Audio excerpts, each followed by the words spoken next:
Talk about the third important state. In Uttarakhand as well, Congress party has deployed its senior leaders in 13 districts to coordinate, which includes MPs, AICC office bearers, and Chhattisgarh Chief Minister Bhupesh Baghel as well. Let's go across to Archana once again. Archana, what did the exit polls predict for Uttarakhand this time? Who is gaining? According to the exit polls, most of the exit polls gave BJP an edge. In most of the exit polls, BJP has crossed the halfway mark, which is more than 35 seats. The total strength of the assembly is 70. So as per Times Now veto exit polls, BJP got 37, Congress 31, AAP 1, others 1.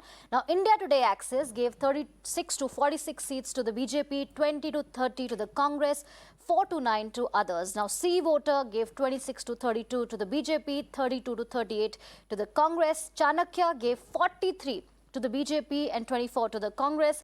ETG 38 to the BJP and 30 to the Congress. It is indeed a very, very significant battle because an interesting aspect about Uttarakhand is, and we have been discussing, that it is a state that witnesses political instability very often. And Uttarakhand is a state that has never voted the same government to power. So if BJP wins this election, it is going to be a historic victory. In case not, if these exit polls are not true, then the Congress looks to be coming to power. Right. Right. Archana, stay with us. Let me quickly go across to Abhishek as well, joining us live this evening.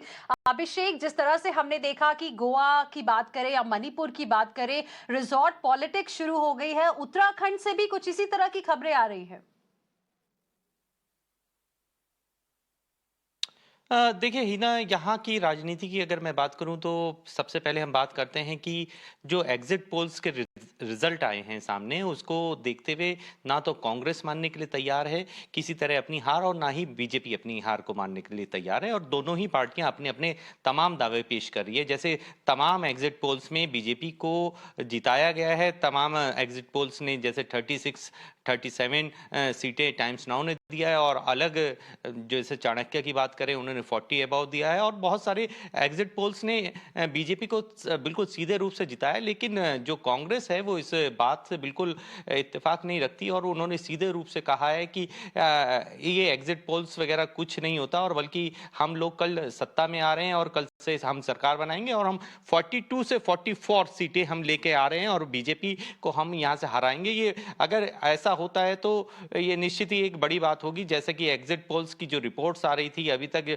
जो जैसे जनता से बात करके हम लोगों के sources जो बता रहे थे कि बीजेपी आगे निकल रही है, लेकिन यहाँ पर जो कांग्रेस अपने स्टैंड लेकर खड़ी हो गई है और वो सीधे रूप से कह रही है कि हम लोग जीत रहे हैं, तो वो कल देखने वाली बात होगी। लेकिन जो और प्रदेशों में चल रहा है, जैसे गोवा की बात करें, और प्रदेशों में जो रिजॉर्ट पॉलिटिक्स शुरू हो गई है, वो उत्तराखंड में थोड़ा सा कहना चाहूंगा कि रिजॉर्ट पॉलिटिक्स ना करके जिलों को बड़े नेताओं को सौंप दिया गया है। कांग्रेस के बड़े नेताओं को प्रत्येक जिले में एक जिले में, जैसे 13 जिले उत्तराखंड में हैं, तो 13 जिलों में एक बड़े नेता की ड्यूटी लगाई गई है कि अपने प्रत्याशियों पर ध्यान रखें और उनसे लगातार बात करते रहें और चर्चा में रहें और उन्हें अपने सामने रखें।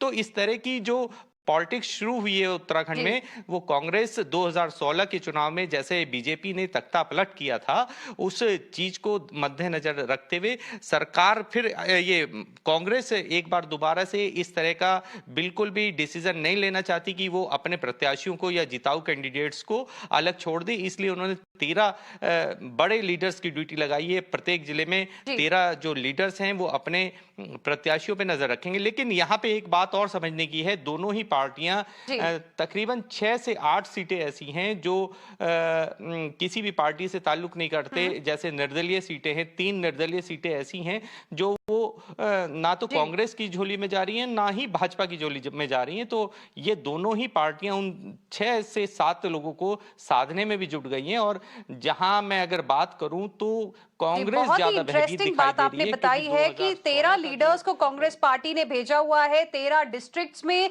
42 से 44 सीटों की उम्मीद कांग्रेस पार्टी कर रही है, और जो 6 से 7 सीटों की आप बात कर रहे हैं उन पर दोनों ही पार्टियों की नजर बनी रहेगी। Abhishek, thank you very much for the moment, for joining us with all of those details. We'll keep coming back to you for more on this big story from Uttarakhand tomorrow. Let's now